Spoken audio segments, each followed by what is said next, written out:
Every October 31st, we wear masks. We carve faces into pumpkins. We walk through darkness, knocking on doors, speaking words that echo something ancient. But have you ever stopped to wonder why? What are we really celebrating when the sun sets on Halloween night? The answer lies buried beneath 2,000 years of forgotten rituals, blood sacrifices, and a night when the living believed the dead walked among them.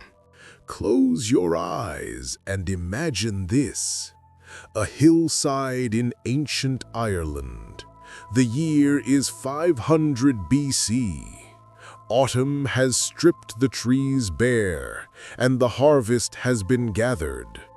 But as the sun begins its descent on the last day of October, something changes in the air. The Celtic druids light massive bonfires that pierce the growing darkness. Animals are sacrificed. The people wear costumes made of animal skins and heads. They're not celebrating, they're surviving. Because tonight, they believe, the boundary between the world of the living and the world of the dead dissolves.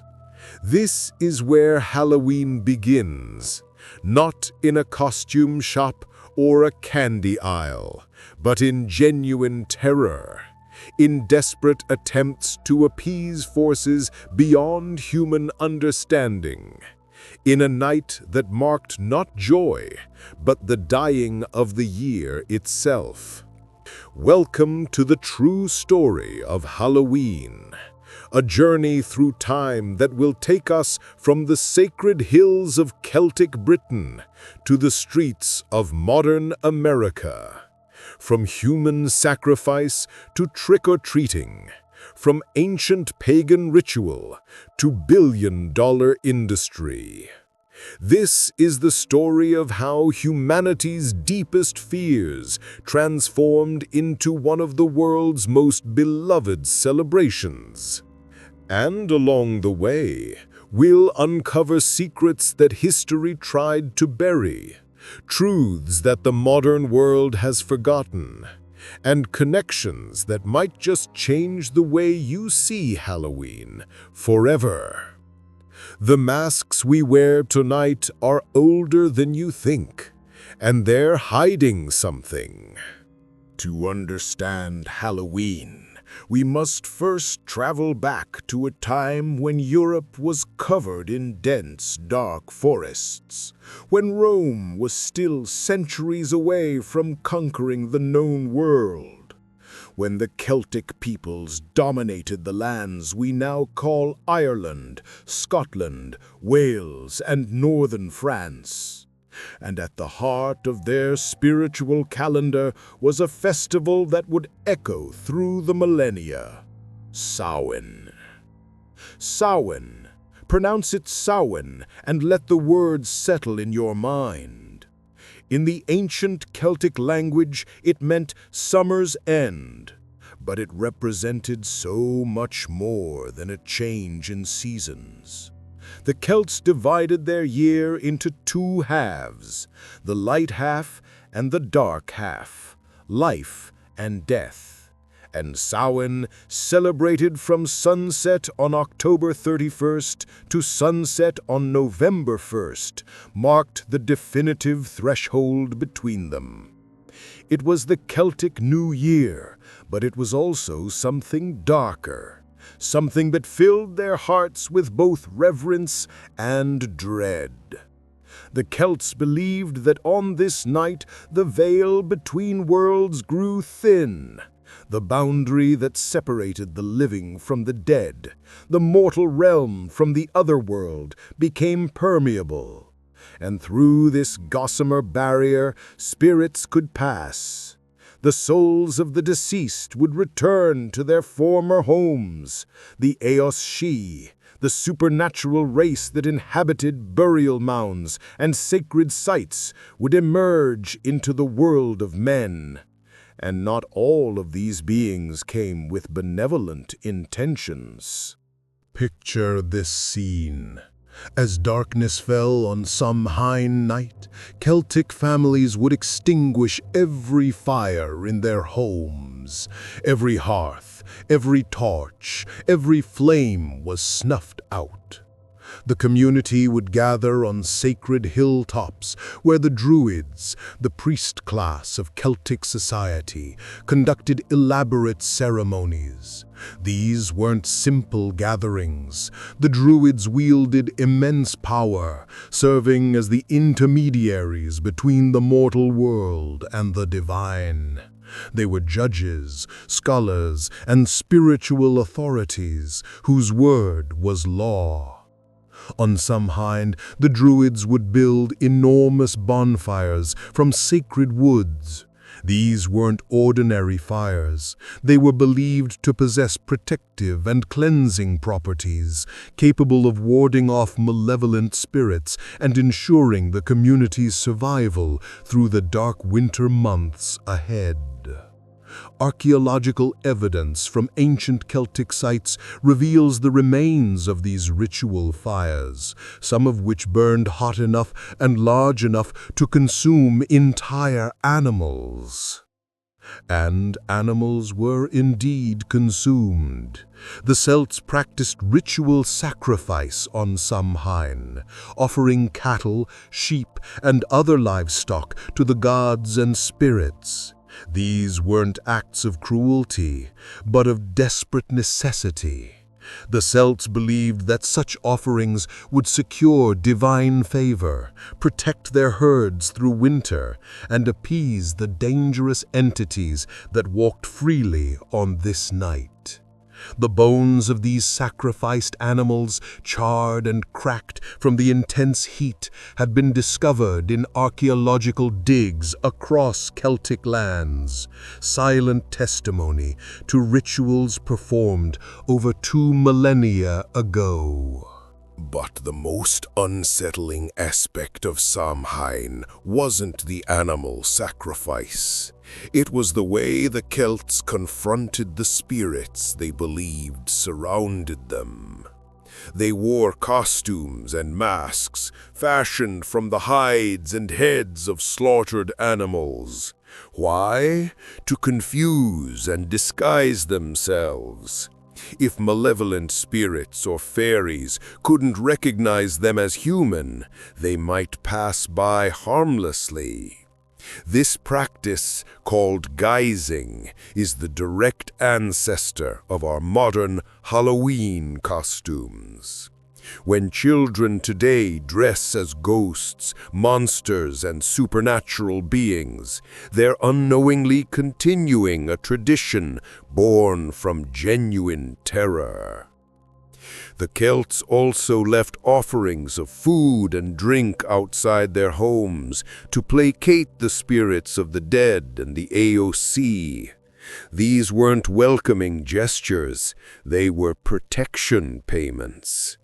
Failure to provide adequate offerings could result in misfortune, crop failure, illness, or worse.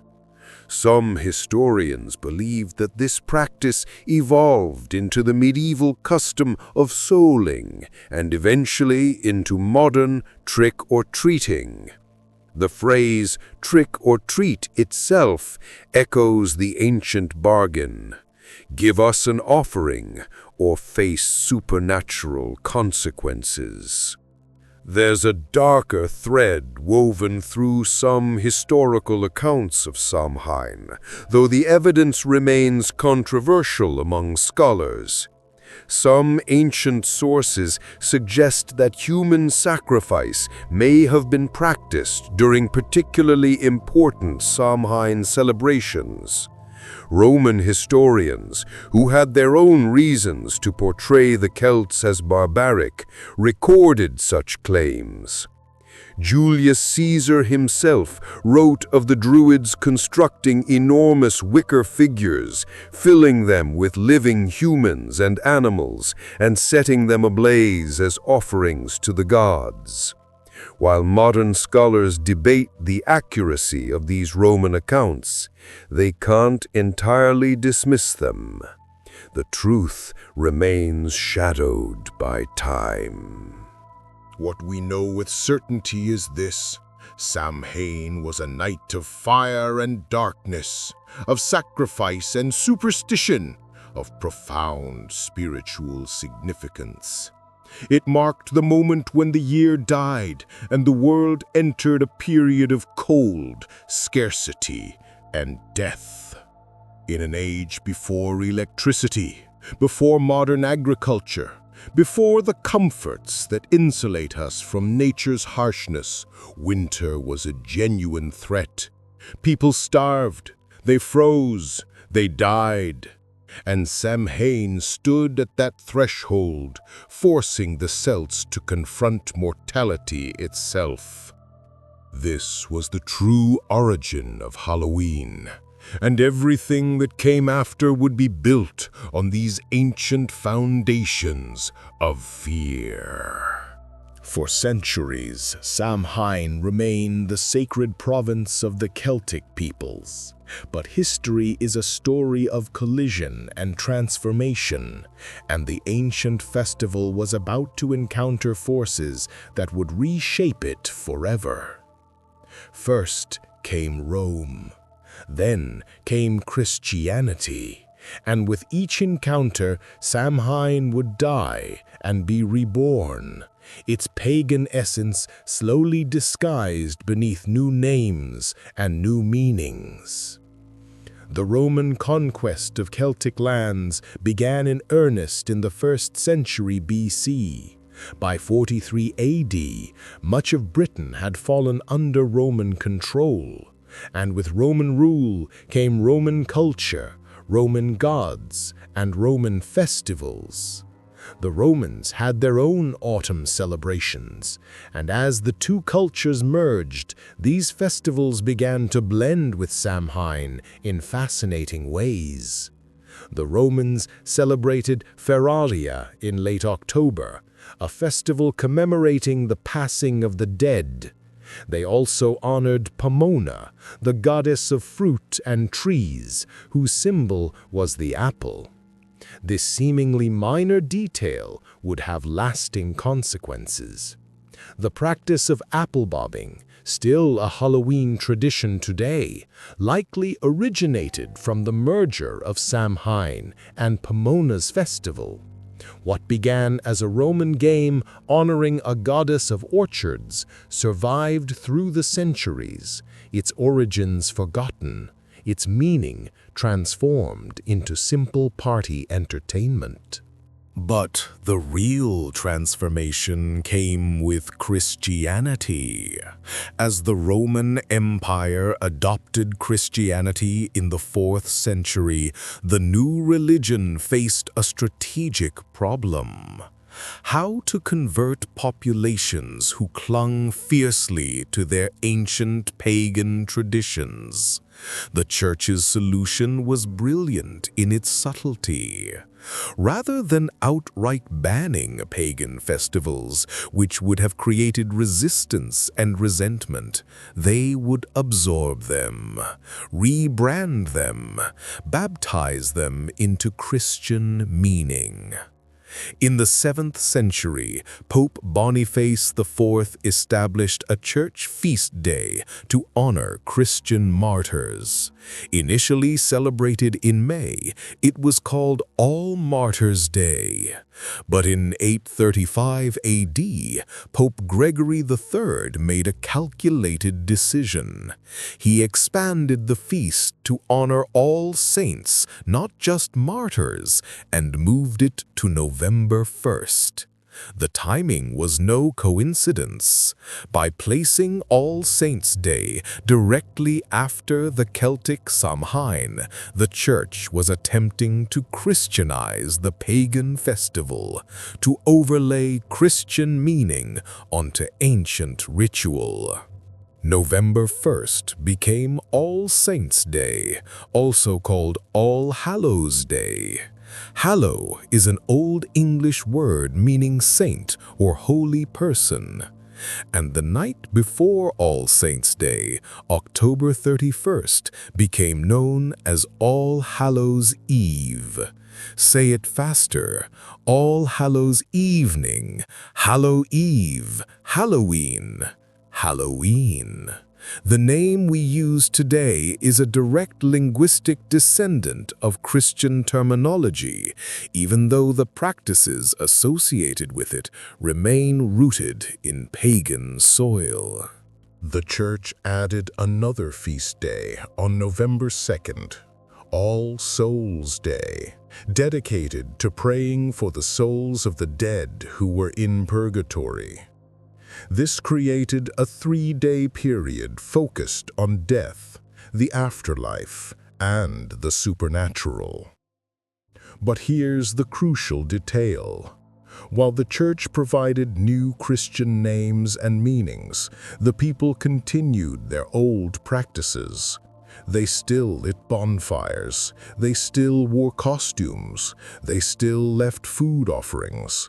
They still believed that the dead walked among them on this night. The Christian veneer was thin, and beneath it, Samhain's heart still beat. Medieval Europe transformed Halloween further. The practice of souling emerged during this period. On All Souls' Day, poor people would go door to door, offering to pray for the dead in exchange for soul cakes, small pastries marked with a cross. The more cakes they received, the more prayers they would offer. This was a direct evolution of the ancient practice of leaving offerings for the dead. The spirits had been replaced by the poor. The offerings of appeasing supernatural forces had become Christian charity. But the fundamental exchange remained the same: food for favor, treats to avoid tricks. During this same period, guising evolved. Children and young adults would dress in costumes and go from house to house, performing songs, poems, or tricks in exchange for food or coins. The costumes still represented the supernatural, ghosts, demons, and otherworldly beings, but now they were entertainment rather than disguise. The terror had begun to transform into playfulness, though the imagery remained dark. Medieval Halloween also retained elements of divination that stretched back to Celtic times. Young women would perform rituals on Halloween night to glimpse their future husbands. They would peel apples in one long strip and throw the peel over their shoulder, believing it would land in the shape of their future spouse's initial. They would stand in front of mirrors in darkened rooms, holding candles, hoping to see their beloved's face reflected behind them. These practices weren't frivolous games. For women in medieval society, marriage determined their entire future, and Halloween's reputation as a night when the veil between worlds was thin made it ideal for glimpsing what destiny held. But medieval Halloween also had a darker side. The Church began to associate the festival more explicitly with evil. If October 31st was a night when the boundary between worlds weakened, it wasn't just the souls of the dead that could cross over. Demons could too, and witches, those women accused of trafficking with Satan, would supposedly gather on this night for unholy Sabbaths. The association between Halloween and witchcraft was cemented during this period, an association that would lead to horror and persecution during the witch trials of the 16th and 17th centuries.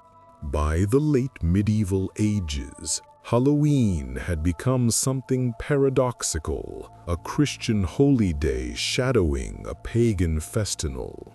a night of both prayer and superstition, of church services and folk magic, of sanctity and fear. It belonged fully neither to Christianity nor to paganism, but existed in the liminal space between them, much like the spirits it commemorated existed between life and death. This was the version of Halloween that would eventually cross the Atlantic, a tradition layered with centuries of meaning, transformation, and contradiction. The ancient Celts would barely recognize what their sacred Samhain had become. But in the flames of the medieval bonfire, in the masks worn by guising children, in the soul cakes offered at doorsteps, the ancient festival survived, its essence hidden beneath Christian garments, waiting for another transformation in a new world. Halloween arrived in America not with fanfare, but in fragments carried across the ocean in the minds and memories of immigrants. And for a long time, it struggled to take root. The Puritan colonies that dominated early American culture had no patience for festivals with pagan origins. They viewed such celebrations as ungodly superstitions, remnants of a corrupt European past that had no place in their new religious utopia. In Puritan New England, Halloween was actively suppressed, another casualty of their severe interpretation of Christianity. But America was too diverse, too vast, too uncontrollable for Puritan sensibilities to dominate forever. And in the southern colonies and Maryland, where Anglican and Catholic settlers were more tolerant of folk traditions, versions of Halloween began to emerge. These early American Halloween celebrations barely resembled what we know today.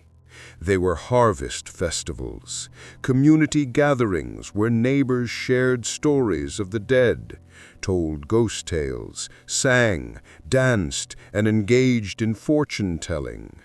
The supernatural elements remained, but softened, domesticated, made suitable for communal entertainment. The true transformation of Halloween in America began with tragedy.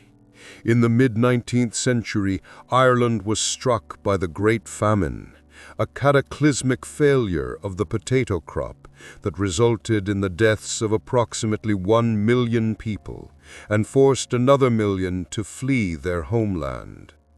Between 1845 and 1852, Irish immigrants poured into America by the hundreds of thousands, seeking survival, carrying with them little more than hope and the memories of their homeland. And among those memories was Samhain, still celebrated in Ireland under Christian guise, but retaining its ancient essence. The Irish brought Halloween to America in force. They brought the tradition of carving vegetables into lanterns, though in Ireland they had used turnips and potatoes, not pumpkins. The jack-o'-lantern legend came with them, the tale of Stingy Jack, a man so wicked that he was denied entry to both heaven and hell. Condemned to wander the earth forever, Jack carved out a turnip and placed an ember from hell inside it to light his way. The Irish carved frightening faces into turnips and placed them in windows to ward off Jack's wandering spirit and other malevolent entities. When the Irish discovered the Native American pumpkin, larger, softer, and far easier to carve than dense turnips, they adopted it enthusiastically. The jack-o'-lantern became quintessentially American, though its roots reached back through Irish folklore to ancient Celtic beliefs about protective symbols and fire. The Irish also brought guising to America, though here it would undergo its most dramatic transformation. In the late 19th century, American communities began to reclaim Halloween from its darker associations. There was a conscious effort to make the holiday more wholesome, more suitable for children, less focused on frightening superstition, and more on community fun. Parties became popular. Town-wide Halloween celebrations were organized. The costumes became less terrifying and more creative, incorporating popular characters, animals, and humorous themes alongside the traditional ghosts and witches. But Halloween in early 20th century America had a problem. It was getting out of control. The trick part of trick or treat was taken seriously. Halloween became a night of sanctioned mischief that frequently crossed into vandalism. Young people would tip over outhouses, soap windows, remove gates from hinges, and block streets with farm equipment. In cities, the pranks became more destructive. Property damage on Halloween reached levels that alarmed civic leaders and frustrated homeowners. The phrase trick or treat first appeared in print in North America in 1927, though the practice itself likely existed earlier. It was initially promoted as a way to channel youthful energy into something less destructive. The implicit deal was simple: provide treats, candy, coins, or food, and the children would refrain from tricks, from pranks and vandalism. It was the ancient Celtic bargain reborn in modern America. Offerings in exchange for peace. The Great Depression and World War II disrupted Halloween celebrations. Sugar rationing during the war years made candy scarce, and the holiday faded somewhat from public consciousness. But in post-war America, Halloween exploded. The 1950s baby boom created millions of young children, and Halloween became increasingly child-centered. The food and candy industries recognized the commercial opportunity. Costume manufacturers saw potential for profit, and American consumer culture, ascending to unprecedented heights in the prosperous post-war years, transformed Halloween from a folk tradition into a commercial phenomenon. Trick-or-treating became standardized across America. The practice that had been sporadic and regional became nearly universal. Suburban neighborhoods, with their concentration of families with young children and their safe, walkable streets, were perfect for the activity. On Halloween night, the streets would fill with costumed children going door to door, their bags growing heavy with candy. What had begun as offerings to appease spirits had become an exchange between neighbors, a ritual that built community bonds. But America didn't just adopt Halloween, it transformed it, stripped it of most of its spiritual and supernatural significance, and rebuilt it as entertainment. The ancient terror that undergirded Samhain was gone, replaced by the manufactured, enjoyable fear of haunted houses and horror movies. The genuine belief in spirits walking among the living was replaced by costume parties and themed decorations. Halloween became less about confronting death and more about playing with its imagery. The masks no longer hid us from malevolent spirits. They simply announced our participation in a holiday that everyone understood was fundamentally playful. Yet something interesting happened in this transformation. By commercializing and sanitizing Halloween, America paradoxically ensured its survival. While many ancient festivals faded into obscurity or became minor observances, Halloween thrived. It grew, it spread, and eventually it would be exported from America back across the world, completing a strange circular journey. The ancient Celtic festival, transformed by Christianity, nearly suppressed by Puritanism, revived by Irish immigrants, and commercialized by American capitalism, would become a global phenomenon. Today, countries that never had any connection to Celtic Samhain celebrate Halloween. Japan hosts elaborate Halloween costume parties. Mexico's Dia de los Muertos, while having indigenous roots, has merged with Halloween imagery. European countries that had largely abandoned Halloween in favor of regional traditions have seen it return from America, repackaged as entertainment. America didn't preserve Halloween, it reinvented it, and in doing so ensured that some version of the ancient festival would survive into the modern age, even if the Druids who lit the first Samhain fires wouldn't recognize what it had become.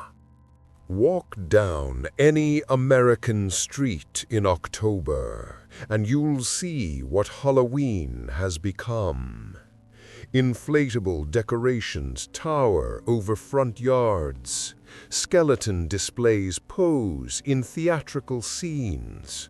Artificial cobwebs drape across porches. The color palette is unmistakable. Orange and black. The colors of autumn harvests and dark nights, now deployed across an endless array of products. Halloween has become the second largest commercial holiday in America, generating over $10 billion in annual spending. Only Christmas exceeds it. How did we arrive here? How did an ancient Celtic festival marking the death of the year, transformed through centuries of religious and cultural evolution, become a multi-billion-dollar industry? The answer lies in the unique alchemy of modern consumer capitalism. Halloween offers something that few other holidays can match: complete creative freedom. Christmas and Thanksgiving have specific traditional expectations. Easter has religious solemnity. But Halloween is a blank canvas. You can be anyone, anything. The holiday celebrates transformation itself, the putting on of masks, the temporary abandonment of everyday identity. And in a culture that increasingly values individual expression and experiential consumption, Halloween thrives. The entertainment industry recognized this potential early. Horror films, which had existed since the birth of cinema, found their natural home in Halloween season. Studios began timing horror film releases to coincide with October. The practice accelerated in the 1970s and 80s with films like Halloween itself, John Carpenter's 1978 masterpiece that made the holiday synonymous with slasher horror. These films didn't just use Halloween as a backdrop, they reified its mythology, creating new folklore around the date. Michael Myers, Freddy Krueger, Jason Voorhees. These modern monsters became as associated with Halloween as witches and ghosts, adding new layers to the holiday's imagery. Theme parks and entertainment venues created Halloween attractions that pushed the boundaries of manufactured fear. Haunted houses evolved from amateur neighborhood displays into elaborate, professionally designed experiences employing theatrical effects, trained actors, and psychological manipulation. Universal Studios' Halloween Horror Nights, begun in 1991, transformed theme parks into nightmarish landscapes for weeks each autumn. What started as a single-night event has become a cultural phenomenon, replicated across the country and generating enormous revenue. The costume industry exploded. In the early days of American Halloween, most costumes were homemade, creative expressions of imagination constrained only by available materials. By the late 20th century, costume manufacturing had become a sophisticated industry. Licensed character costumes allowed children and adults to become their favorite superheroes, movie characters, and pop culture icons. The sexy costume phenomenon emerged, transforming traditional Halloween figures into provocative adult attire. Walk into any costume store in October and you'll find sexy nurses, sexy witches, sexy everything. A peculiar evolution that would baffle the ancient Celts. But perhaps the most interesting modern development is Halloween's complex relationship with genuine belief and ironic performance. We don't believe in the supernatural elements of Halloween. We know ghosts aren't real, that witches don't fly on broomsticks, that the dead don't rise from graves, and yet we perform belief. We tell ghost stories, we visit haunted houses and scream at jump scares. We watch horror movies and feel genuine fear, even knowing it's fiction. We embrace the aesthetics of terror while maintaining emotional distance from it. This ironic relationship with fear is uniquely modern. The ancient Celts believed absolutely in the dangers of Samhain night. They performed their rituals out of genuine terror. We perform fear as entertainment. We pay for experiences designed to frighten us, then laugh about it afterward. Halloween has become a safe space for exploring darkness, a culturally sanctioned night when we can engage with mortality, evil, and the supernatural without real danger. There's a psychological theory that Halloween serves a cathartic function in modern society. By playfully engaging with death and fear, we process anxieties about mortality without being overwhelmed by them. The holiday allows children to confront scary imagery in controlled circumstances, building resilience and coping mechanisms. For adults, Halloween offers permission to embrace creativity, playfulness, and transgression that everyday life suppresses. You can be someone else for a night. You can embrace the morbid and the macabre without judgment. Critics of modern Halloween argue that its commercialization has stripped it of meaning. They point out that we've lost connection to the festival's origins, that it has become nothing more than an excuse to sell products. And there's truth to this.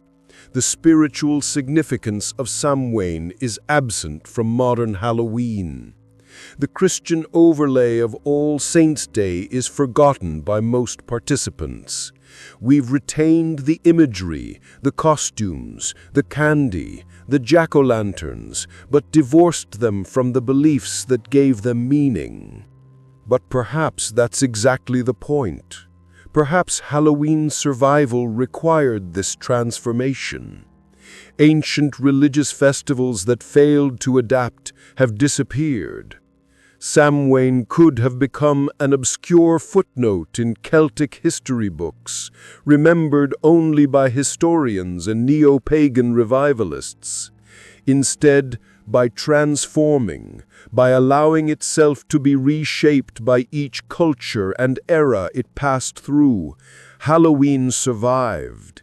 It's alive precisely because it's unmoored from rigid religious meaning, free to be whatever each generation needs it to be. And what do we need it to be? In an age of increasing isolation, where digital interaction replaces face-to-face community, Halloween remains a profoundly social holiday. Trick-or-treating requires neighborhood participation. Halloween parties bring people together. Community events and parades create shared experiences. For one night, we step outside our homes and interact with neighbors we might not otherwise speak to. In an age of curated online personas and constant self-presentation, Halloween offers liberation. Behind a mask, you can be someone entirely different. The performance of identity that social media demands daily is replaced by acknowledged performance. Everyone knows your costume isn't real. That's the entire point. There's profound freedom in that transparency. In an age of secular uncertainty, where traditional religious structures have weakened for many people, Halloween offers a way to engage with the eternal questions, death, meaning, the unknown, without requiring religious commitment.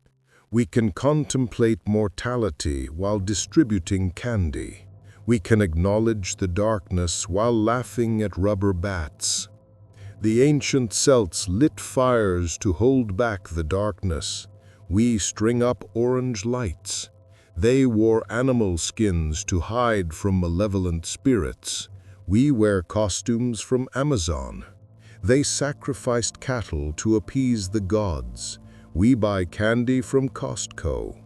The forms have changed beyond recognition, but the impulse remains the same, to mark the turning of the year, to acknowledge that darkness is coming, and to gather together against it, armed with fire, food, and fellowship. Modern Halloween is absurd. It's commercial. It's disconnected from its origins. And yet, on October 31st, when night falls and the streets fill with costumed children, when jack-o'-lanterns glow on doorsteps and laughter echoes in the dark, something ancient stirs. We're still marking the same threshold the Celts marked. We're still performing rituals, however transformed, around death and darkness and the supernatural. We're still wearing masks and offering treats and gathering around fires, whether they're bonfires on hillsides or candles in pumpkins. The masks have changed, but we still wear them. And perhaps that's the deepest truth of Halloween. It survives because humanity needs it, needs a night when the ordinary rules are suspended, when we can acknowledge our fears and laugh at them simultaneously, when we can be both ourselves and someone entirely different. The Druids are long dead. Their sacred fires are cold. But on Halloween night, something of what they honored remains. Not in the beliefs, perhaps, but in the gathering, in the acknowledgement of darkness, in the small acts of community and creativity that light up the October night. Halloween endures, transformed beyond recognition, commercialized beyond reason, but enduring nonetheless. And every year when October 31st arrives, we put on our masks and step into the darkness, continuing a tradition that stretches back through centuries, through cultures, through transformations, all the way to a hillside in ancient Ireland where the first fires were lit against the dying of the light. So here we stand, at the end of our journey through time. We've traveled from the sacred hills of Celtic Britain to the suburban streets of modern America. We've witnessed the transformation of genuine terror into playful entertainment. We've seen a pagan festival absorbed by Christianity, exported to the New World, commercialized by capitalism, and spread across the globe. Halloween has become something the ancient Celts never imagined. It's become a night not of fear, but of fun, not of appeasing dangerous spirits, but of being dangerous spirits, or at least dressing as them. Not of sacrifice and superstition, but of parties and chocolate. And yet, trace any modern Halloween tradition back far enough, and you'll find ancient roots. The jack-o'-lantern's glowing face connects directly to Celtic beliefs about protective fire. The costume you'll wear this October 31st is a direct descendant of the animal skins worn to confuse malevolent entities.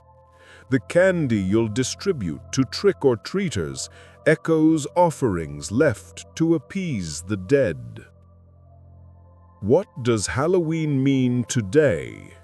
Perhaps it means that humanity's relationship with fear is constantly evolving. The Celts feared genuine supernatural forces. Medieval Christians feared demons and witches. Modern Americans fear, well, we've created new fears to replace the old ones. But Halloween offers us a night to confront fear playfully, to master it through performance and laughter. Or perhaps Halloween means that transformation is the most enduring form of survival. The festival has changed almost beyond recognition, yet something essential remains. We still gather together on this night. We still mark the boundary between light and dark, between summer and winter, between life and death. We still acknowledge that darkness exists, even as we've learned to find joy in its imagery.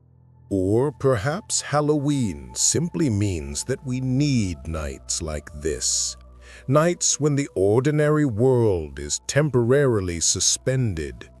Nights when we can be anyone, do anything, embrace the strange and macabre and mysterious.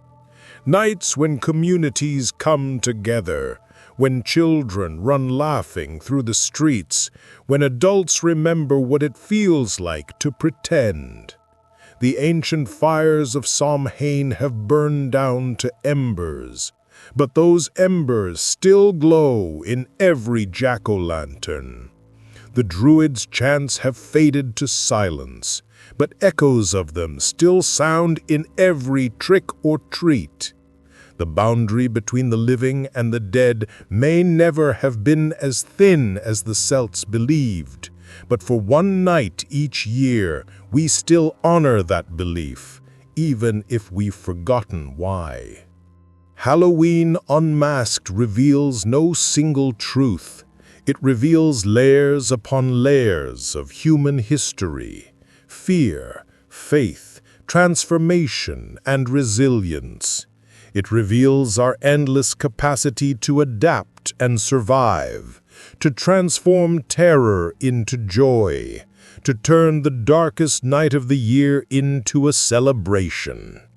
So this October 31st, when you light your jack-o'-lantern, when you put on your costume, when you hand out candy or attend a party or watch a horror movie, remember, you're participating in something ancient.